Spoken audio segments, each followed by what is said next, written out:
नमस्कार, मैं संगीता यादव और आप देख रहे हैं सच्ची रिपोर्ट। आचार संहिता लगने के बाद से कानपुर पुलिस ज्यादा सक्रिय हो गई है। आज साउथ की बर्रा पुलिस ने बर्रा इंस्पेक्टर दीनानाथ मिश्रा के नेतृत्व में सघन चेकिंग अभियान चलाया। इस चेकिंग अभियान में विशेषकर मोटरसाइकिल और कारों की चेकिंग की गई। पुलिस के जवाब में बिना मास्क के राह चलते लोगों को जागरूक करते हुए मास्क लगाने की भी सलाह दे रहे थे। चेकिंग करते समय चाहे सत्ता पक्ष की कार हो या विपक्ष की, सभी आम कारों की चेकिंग की गई।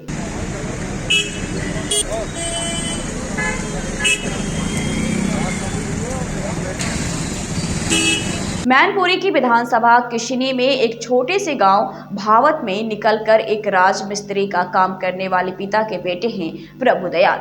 अपनी मेहनत और लगन से दिल्ली जैसे शहर में ठेकेदारी कर इतना पैसा कमाया कि हवाई जहाज खरीदने तक की हैसियत रखने लगे।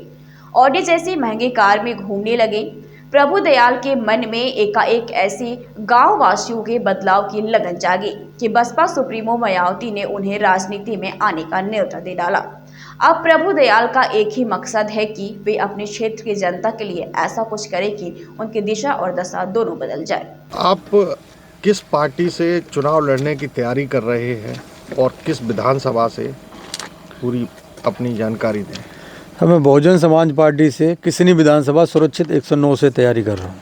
अच्छा, इससे पहले भी कोई चुनाव लड़ा है अभी तक आप? जी, पहले हमने विधानसभा का ही चुनाव लड़ा था, तो कांग्रेस से टिकट मांग रहे थे, वो किसी वजह से विचार नहीं बने हमारे। फिर हमने निर्दलीय चुनाव लड़ा था। आपने यहाँ एक बहुत बड़े फार्म हाउस का इजाद किया है जी। इससे पहले कहाँ आप रहे थे? हम इससे पहले दिल्ली में काम कर रहे थे, तो दिल्ली में अपना बिजनेस था। पहले हमने नौकरी करी शुरू में, उसके बाद धीरे धीरे आगे बिजनेस ठेकेदारी में हम आगे बढ़ गए, तो ठेकेदारी में हम काम कर रहे थे। बहुत अच्छी लाइफ जी रहे थे आप, लग्जरी लाइफ जी रहे थे। ऐसी लाइफ छोड़ करके यहाँ मिट्टी में ग्रामीणों के बीच, गरीब तबके के बीच, कब ये आपके मन में जिज्ञासा जागी कि इनके लिए कुछ करना चाहिए? हमारे जिज्ञासा, जब हम दिल्ली चले गए, बहुत अच्छी लाइफ हम जी रहे थे, तो जब गांव आते थे तो गांव के जो कमज़ोर लोग हैं हमारे से थोड़े से दूर नज़र आते थे। उनको लगता था कि बड़े पैसे वाले हैं ये, तो इनके नज़दीक न जाके। फिर मैंने सोचा कि ऐसा क्यों हो रहा है, तो वो हो इसलिए रहा था कि यहाँ आज तक जो समाजवादी पार्टी के दबंग किस्म के लोग हैं, इनको दबा के धमका के, तो लोगों के डर सा बैठा हुआ था कि ये भी पैसे वाले हैं, कि हमें ये भी मतलब गलत राह पे ना ले जाएं, दबाएं, कुछ सताएं नहीं। तो जब मुझे ऐसा महसूस हुआ, फिर हमने इनसे नज़दीकियाँ बनाई। यहाँ पहले भी हम चुनाव इसीलिए लड़े कि लोगों के हम बीच में रहेंगे, इनका दिल जीतें और हम काम करें। जब इनके बीच में रह के हम काम करेंगे तो लोग अपने आप हमारे साथ स्वतः जुड़ेंगे, तो ये बहुत आगे तक मतलब हमें ले जाएंगे। अच्छा, गांव के लोग अब कैसा रिस्पांस दे रहे हैं? उन्हें ऐसा तो नहीं लग रहा है कि आप बाहरी हैं, कहीं ऐसा तो नहीं चुनाव जीतने के बाद फिर चले जाएंगे? शुरू में तो ऐसा मुझे लग रहा था कि यहाँ के लोग मेरे से दूरियां बनाए हुए थे, मगर धीरे धीरे जब लोगों ने मेरा व्यवहार देखा, मेरे कार्य करने की शैली देखी कि हमारे लिए हमारे मसीहा बन के आए हैं, अब हमारे से गांव के 95% लोग, आसपास के लोग मेरे से बहुत तहे दिल से जुड़े हुए हैं और हमारे साथ कंधा से कंधा हर चीज़ में मिला के चल रहे हैं। अच्छा, जिस विधानसभा से आप चुनाव लड़ रहे हैं, किसनी मैनपुरी की विधानसभा है, सपा का ही उम्मीदवार अक्सर वहाँ से जीतते आए हैं। ऐसे में बसपा की टिकट से आप जब लड़ेंगे तो क्या लगता है आप किस तरीके से मात दे पाएंगे? अभी तक यहाँ का दुर्भाग्य रहा कि बहुजन समाज पार्टी से या बीजेपी से जो भी प्रत्याशी यहाँ चुनाव लड़ने आए हैं, वो यहाँ के आसपास का कोई नहीं था। सब बाहर से चुनाव लड़ने आए और चुनाव लड़े और चले गए।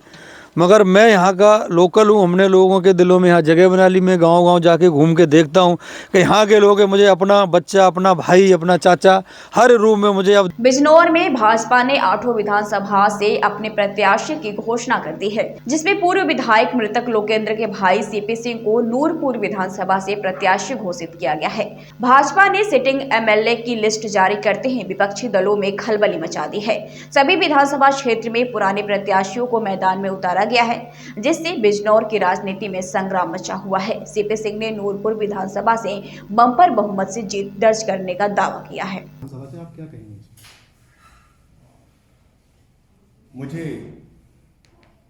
जनता का प्यार और आशीर्वाद मिला है, और जो मैंने पिछले 4 सालों में अपने भाई की गोलोक गमन के बाद जो मैं जनता के बीच में रहा हूँ, उससे जनता ने भी देखा है और हमारे शीर्ष नेतृत्व ने भी देखा है, उसी के बेसिस पर मुझे यहाँ पर पार्टी का प्रत्याशी बनाया गया है। तो मैं इस बात को लेकर अपने प्रदेश और केंद्रीय नेतृत्व के प्रति आभार व्यक्त करता हूँ, कृतज्ञता व्यक्त करता हूँ कि उन्होंने मुझ पर भरोसा जताया है और मैं उनकी उम्मीदों पर खरा उतरूँगा।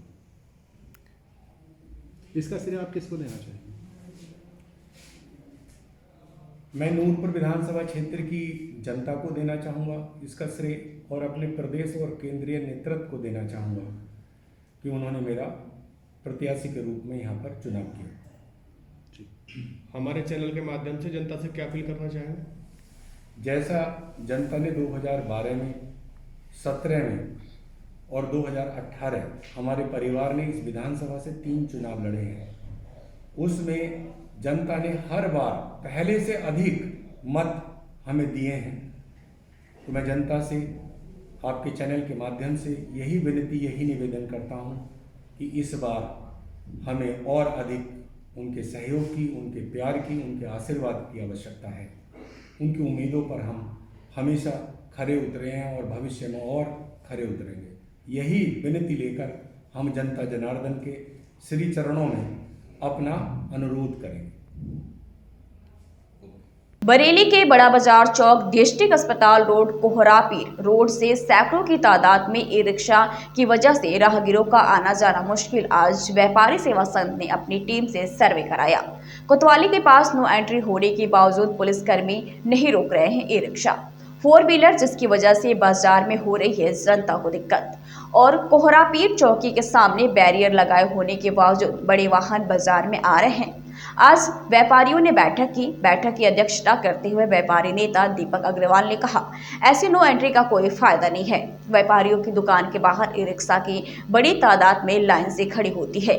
मना करने पर ई रिक्शा चालक इकट्ठे होकर झगड़ा करते हैं। बरेली में राजमिस्त्री का काम करने वाले से 2 माह पहले 5,000 रुपए उधार लिए थे।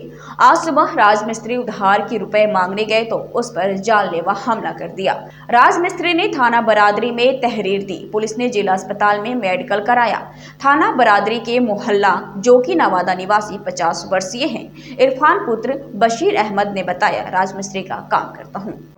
इरफान नाम है सर।